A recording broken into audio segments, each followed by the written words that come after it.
A lot of people don't realize how old the country's wine culture actually is. Constantia is actually the oldest wine region in the Southern Hemisphere. They make a sweet wine there that was wildly popular. Napoleon drank it on his deathbed, and Marie Antoinette was like drinking it at parties. If you want to try something that's really local, South Africa is best known for like its pinotage. A lot of people want to see the penguins. There's the big boardwalk with 1 million people taking pictures of penguins, and they're like, oh, and here's the private little beach where you can actually like enjoy quiet time with the penguins. I think what makes Cape Town special as a city is its proximity to nature. Take the cable car up to Table Mountain. There's no better view. You have to drive Chapman's Peak. That's when I fell in love with Cape Town. There's a lot you can see on that drive. I love Zaitsmoka. It's the largest collection of contemporary African art on the continent. They have a farmer's market most evenings, so you can get an idea what people are eating and buying locally. Joburg, you've called it Africa's most exciting art city. More young people have moved there, and like more collectors and gallerists and creatives have moved there, and they've kind of made the city their own. You want to do land safari, you want to drink wine, you want to do underwater safari, you want to go whale watching. How do you fit all this into one trip? I would honestly recommend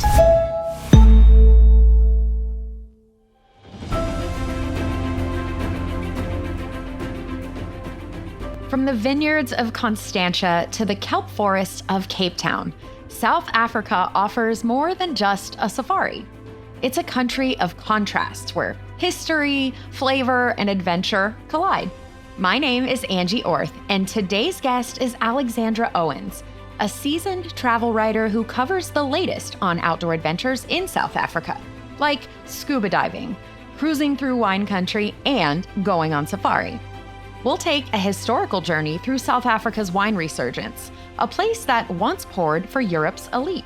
We'll dive beneath the waves where South Africa's twin oceans converge, exploring one of the most biodiverse marine environments on the planet.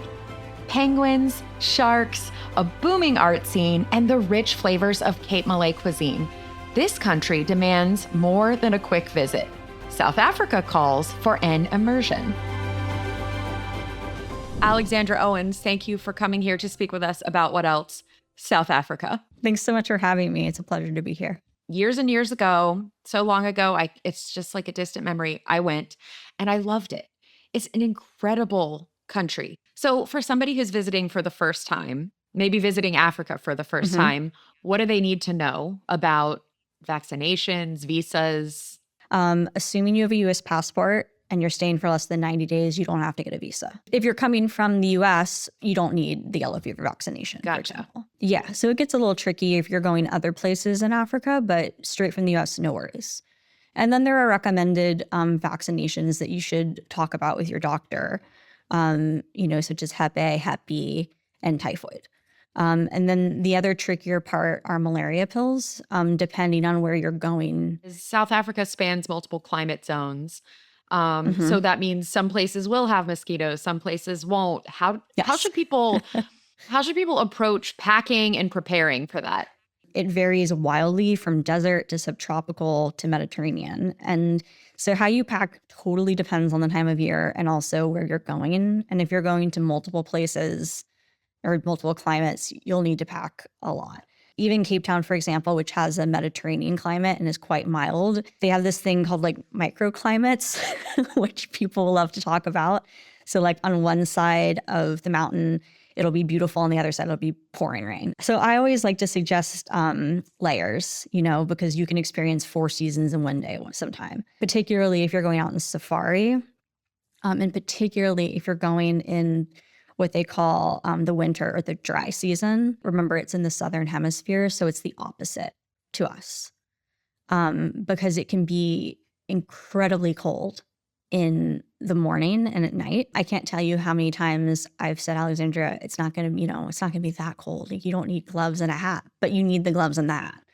So always just bring an extra layer to what you think. It's better to be prepared because it's not like you're going to be by, a mall. You're in the middle of nowhere if you're on safari.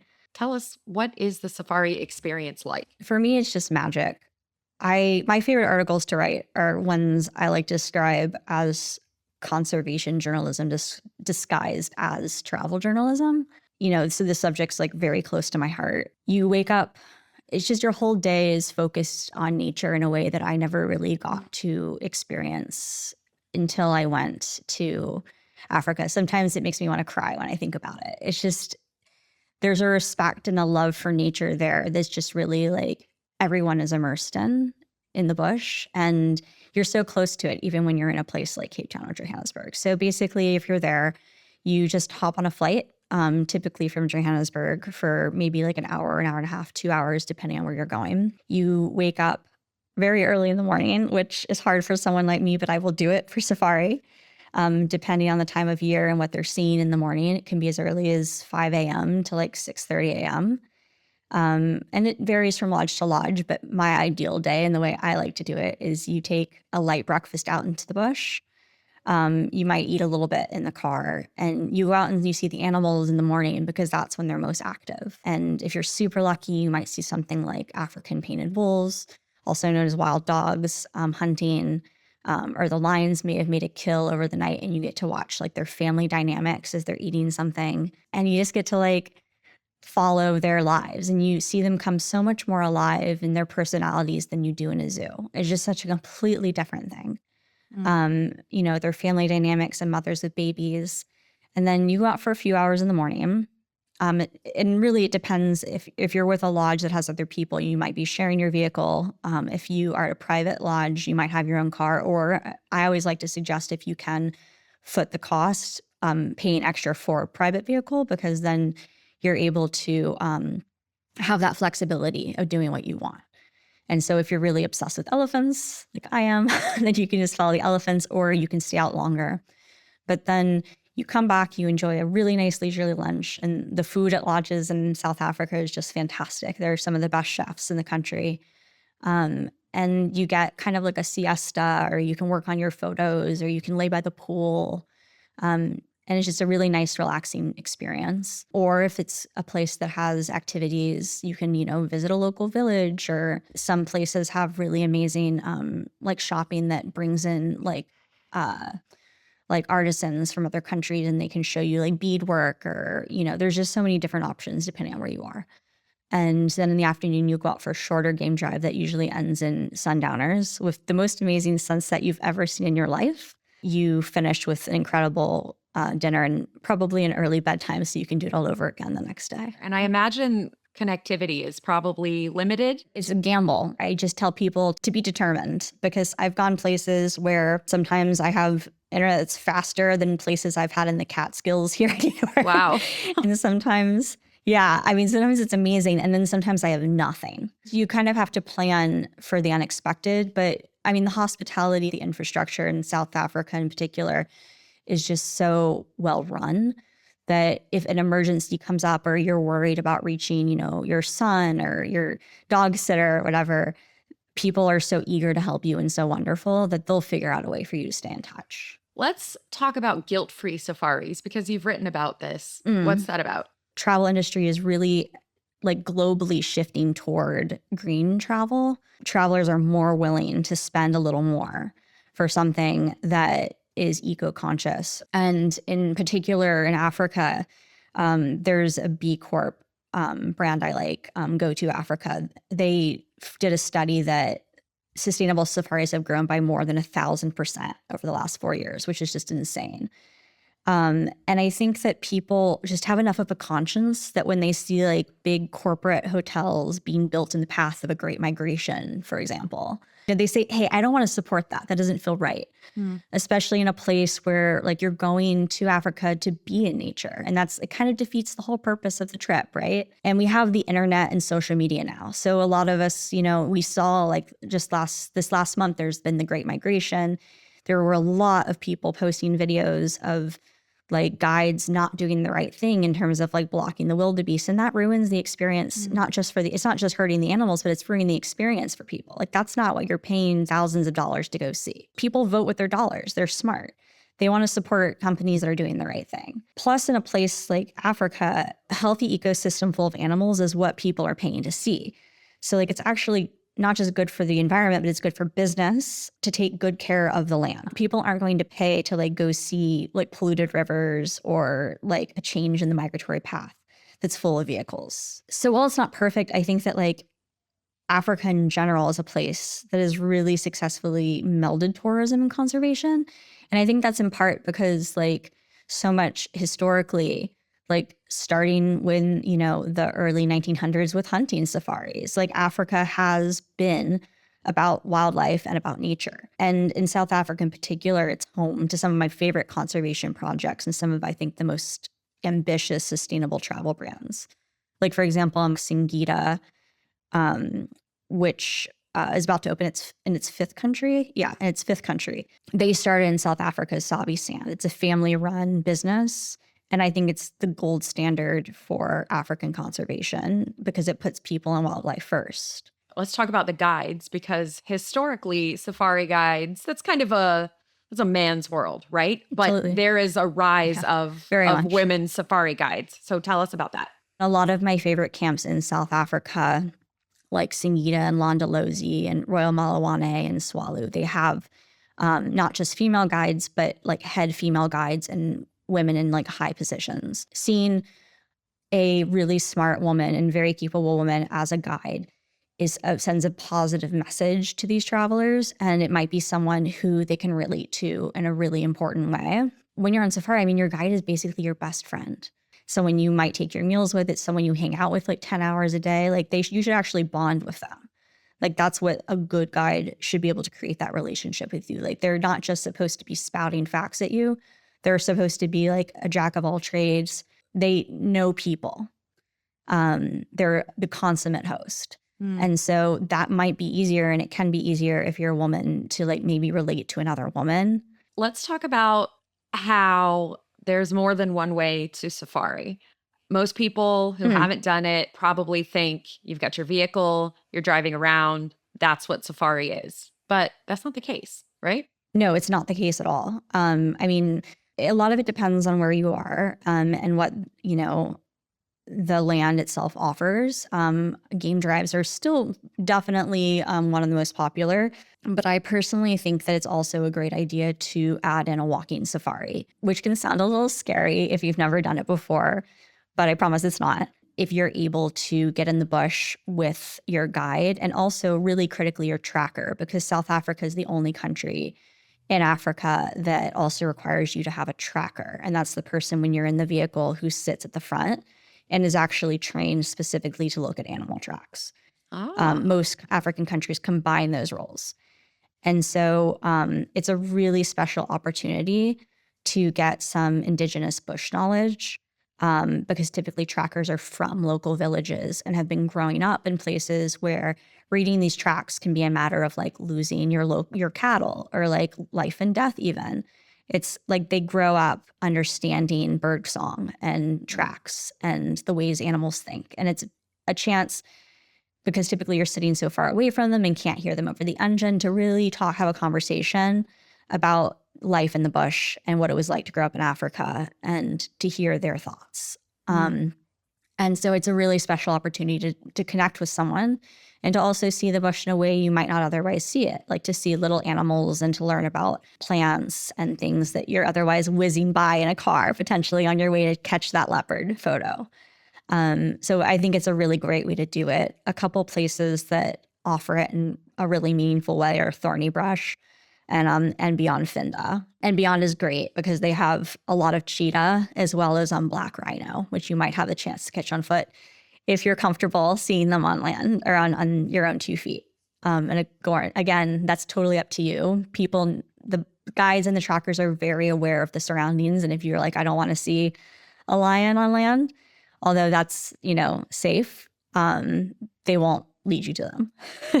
Also, something that's becoming more popular actually is mountain biking. That's a few different places are offering that, including Salati Game Reserve in the Limpopo region. And you can do that for like a day or like multiple days. I think that's a very interesting option for people who want to do like a more athletic safari rather than just sitting in a car.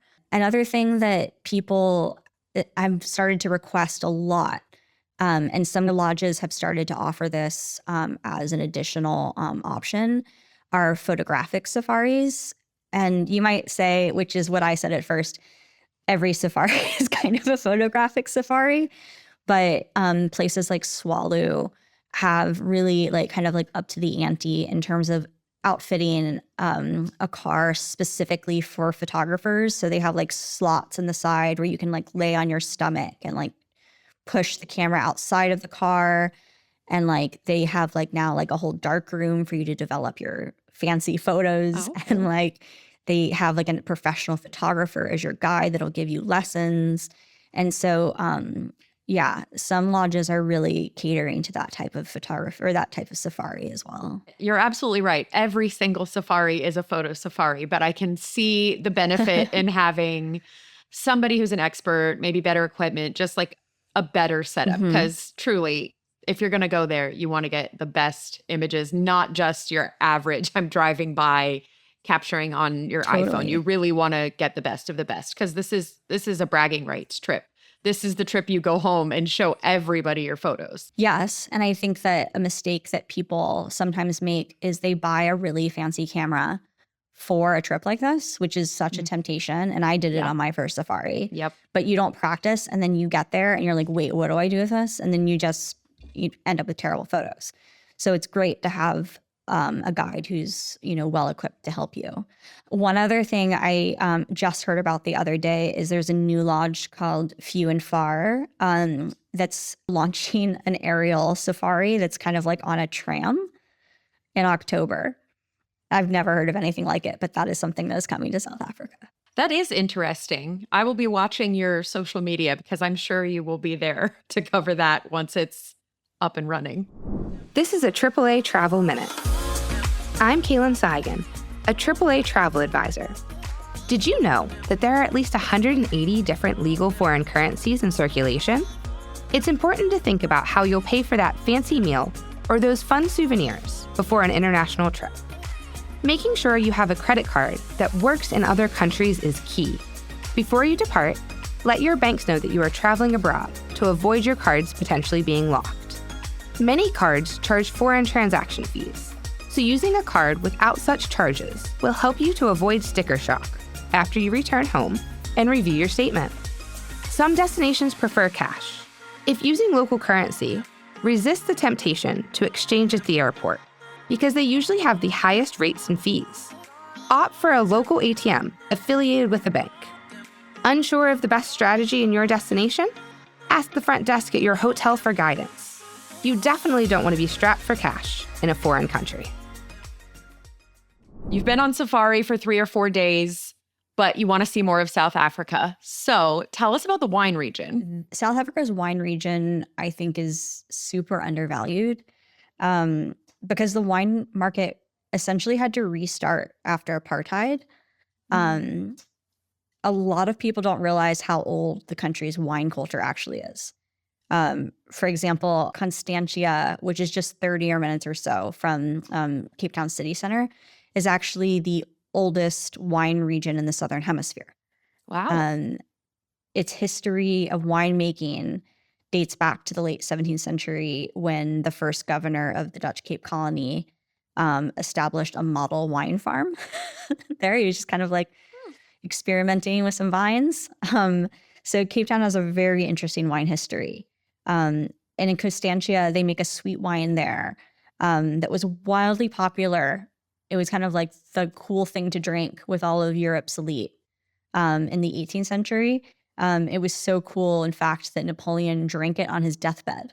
Oh. And Marie Antoinette was like drinking it at parties. Yeah. It's New World wine, as they call it in the wine industry, but it's actually very, has a great history. And the two most famous wine areas, they're called Stellenbosch, which is known, sort of being for the first wine route. And it's home to like some of the most fancy wine farms. And Franschhoek, which has like really, really cool food scene and also like really lovely Cape Dutch architecture. I like to think of them sort of as like the Sonoma and Napa of South Africa, with Stellenbosch being Napa. And Franschhoek means actually it's Afrikaans for French corner, and it's named for the French Huguenots who sought freedom from religious persecution. And they kind of like were the ones who brought actual real technique and know-how and like the, the actual vines to South Africa. It's most known, I would say, for the Chenin Blanc and Cabernet Sauvignon. But if you want to try something that's really local, South Africa is best known for like its Pinotage. So are you seeing an evolution in it's ownership of the vineyards or how they're all run? It's definitely becoming more modern. I was talking to a sommelier there recently, and he was telling me how the older generations don't like wine. Only younger South Africans have really kind of gotten into it. So the industry really fell apart because there was no one to sell it to. They couldn't export it during apartheid. So after apartheid, they kind of started talking again to like, France and like Italy and like the other large wine producing regions in the world. And they got the industry back together. They had to kind of play a game of catch up. So it's still like it is a relatively young industry, but the vines themselves and the history of it is old. So you do a land safari, you go on a wine tour of the various wine regions and some of the best vineyards. But people can't forget that so much of what is awesome about South Africa is off the coast and it's underwater. So tell us, and you're a scuba diver. Yes. So tell us everything there is to know about underwater safarying, really, in South Africa. Oh my gosh. Yeah, South Africa is surrounded by two oceans, the Indian and the Atlantic. They both have like currents, obviously, that meet like right around Cape Town. And so the confluence of like the hot and the cold currents, it creates like these crazy nutrients in the water, which attracts bigger animals, right? Like so many species of whales and dolphins and sharks that are feeding on the little animals that feed on the nutrients, right? So it's basically one of the most biodiverse areas to see animals on Earth. And I'm sure many people who are listening to this have seen My Octopus Teacher, one of my favorite documentaries of all time. Yes. Yes, which was filmed in the kelp forests of Cape Town. And the kelp forests are basically like these underwater jungles that create so much oxygen in the water. And so, yeah, there's just a wild amount of biodiversity in the water around Cape Town. And then also, of course, there's the Wild Coast, which is a section on the eastern Cape that stretches like up to KwaZulu-Natal. That's relatively undeveloped and somewhere that you're not really going to go unless you're like very hardcore about scuba diving, like deep wrecks and with sharks. And like there's a thing called the sardine run, which is actually by biomass, the largest migration in the entire world. There's great marine safaris so that you can do it above or below water if you don't want to get wet, because spoiler alert, the water around Cape Town is actually super cold. You can see all of the whales and the dolphins and the sharks and the birds and the African penguins. And those have become super popular in recent years. And it's also a great place for sports. Like it's wonderful for surfing, great for scuba diving, and snorkeling. I love this guy who runs a brand called Animal Ocean. He helps film like a lot of like the Nat Geo and BBC documentaries. And like he'll take you out on like a rigid hull craft, which is kind of like those boats you see people in the Navy on. And he'll just show you around his backyard. And he's a zoologist who grew up in Cape Town. That's incredible. Shark diving, like in the cage, has also been historically very popular in Cape Town. Unfortunately, the great whites have basically been chased away by orca whales. And so, but you can still look for sharks in, like blue sharks, mako sharks, prehistoric 7-gill sharks, which kind of look like if a grandma were a shark, that's, I think, what the shark would be. They're very like, I don't know, they're just like very old looking. It's hard to explain. But Shark Explorers is a great brand for that. And then I love Cape Rad as well. They take you into the kelp forest and they kind of do like a citizen science project where you take pictures of all like the endangered and endemic animals and help them do research. It's just such a special place if you love marine life. And then another option, of course, is if you're seeing it beyond Finda. It's actually, I think, maybe the only safari lodge where you can go on safari and then like an hour and a half away, you can go scuba diving, like, on marine safari. It's quite close to the coastline. So you want to do all of it. I mean, You're going all the way to South Africa. You want to do land safari. You want to drink wine. You want to do underwater safari. You want to go whale watching. Where do you fly into to be able to try and fit all this into one trip? This is the problem. This is why South Africa always trips me up. Yeah, you go to, another country and it's like, oh, I'm going safari for like 5 days and then I'll go home. But South Africa, I'm like, oh, I want to stay a month this time. I usually fly into Cape Town and out of Joburg, or into Joburg and out of Cape Town. Because to go on safari, you almost inevitably, with the exception of maybe a couple places, unless you have a private plane, you have to leave from Joburg. Joburg is a much bigger airport than Cape Town. And so it's also closer to Kruger and where most of the camps are. And again, there's some exceptions like Samara Karoo in the Eastern Cape. You can actually drive from Cape Town. It's a very long drive, but you can do it. You can fly to Swallow from Cape Town. To go on safari, you have to leave from Joburg. But then like a lot of the cultural things you would want to do are from Cape Town, and the ocean you want to do from Cape Town. So like I like to split the ticket and do Cape Town on one end and Joburg on the other. With some ground transportation in the middle. You can fly between the two. It's only a 2-hour flight. What should people prioritize in Cape Town, aside from being that close to the water and the water activities? I always say do at least 2 days, at least. You could spend months there. But I think that there should be 1 day of nature and 1 day of city. You have to drive Chapman's Peak. That's when I fell in love with Cape Town. I think it's the most beautiful drive in the entire world. I mean, it puts like the Pacific Coast Highway and all of that to shame. It's gorgeous.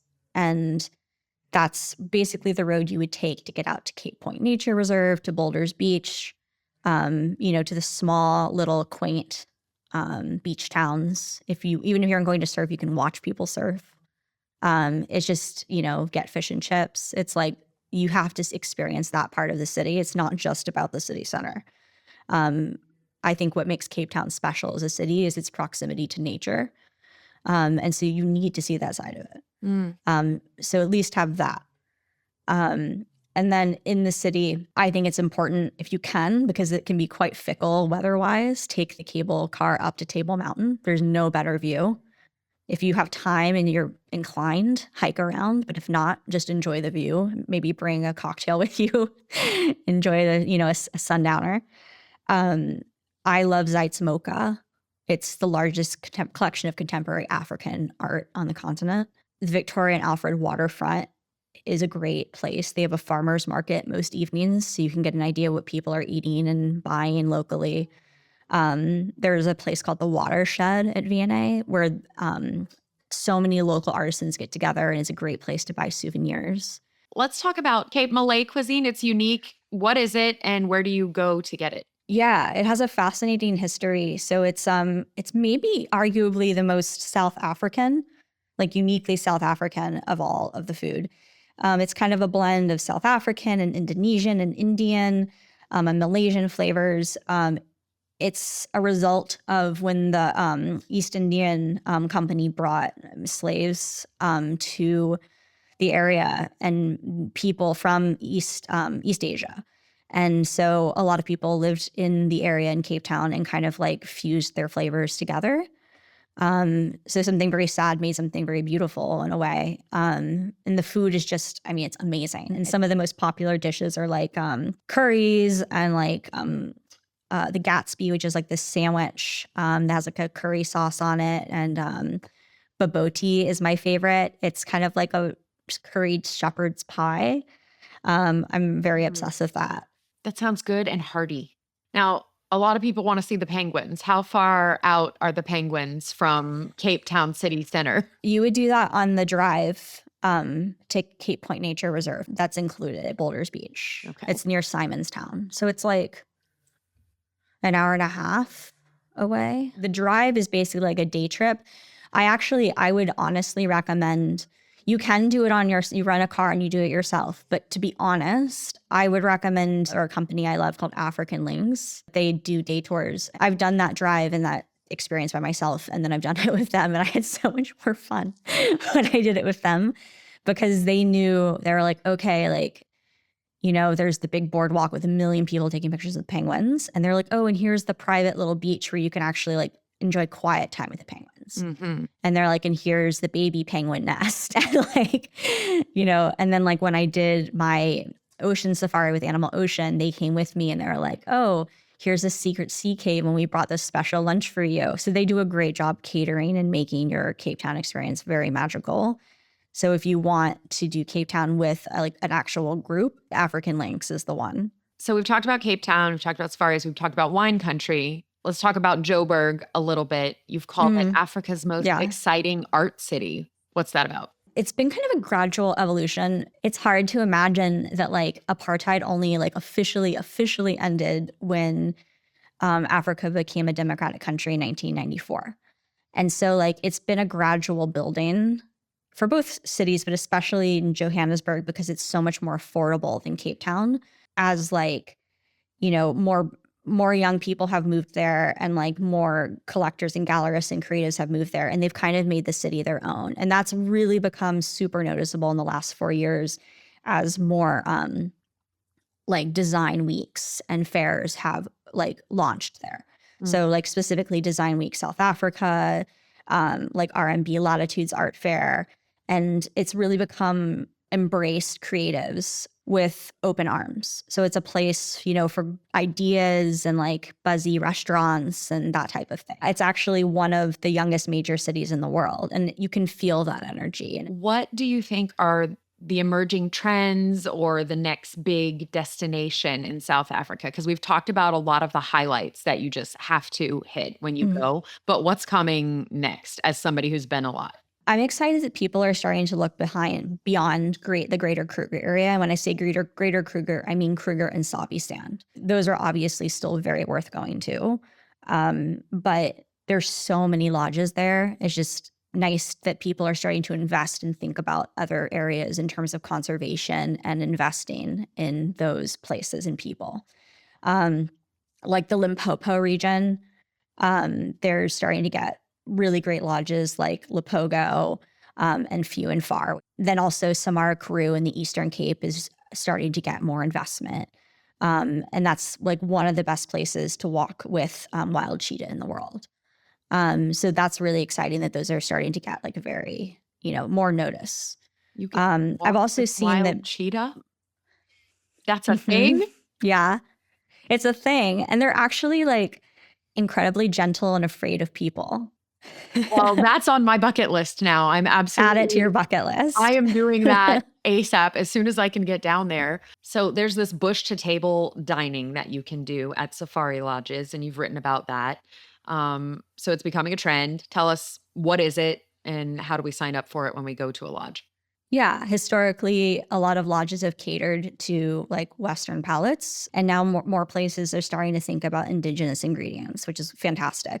One of the best ones, which is kind of being reimagined right now, but I understand will reopen, is Klein Jan at Swallow. They do Kalahari native ingredients like makatana, which is a wild watermelon, and like very fun things that I've never heard of. And so each ingredient is something that you've, is a total surprise. Singida Lubombo has a community culinary school. So they're actually training people from the community to become chefs, not just at their lodge, but at other lodges in Africa. So they get that knowledge. And they'll, in the school, teach you to make local dishes, which is a great way to learn about the food culture.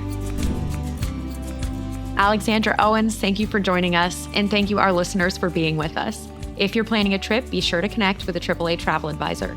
Check out AAA.com/travel or visit your local branch. This podcast is a production of Auto Club Enterprises. If you enjoyed it, please subscribe and leave us a review. I'm Angie Orth. Thank you for traveling with AAA.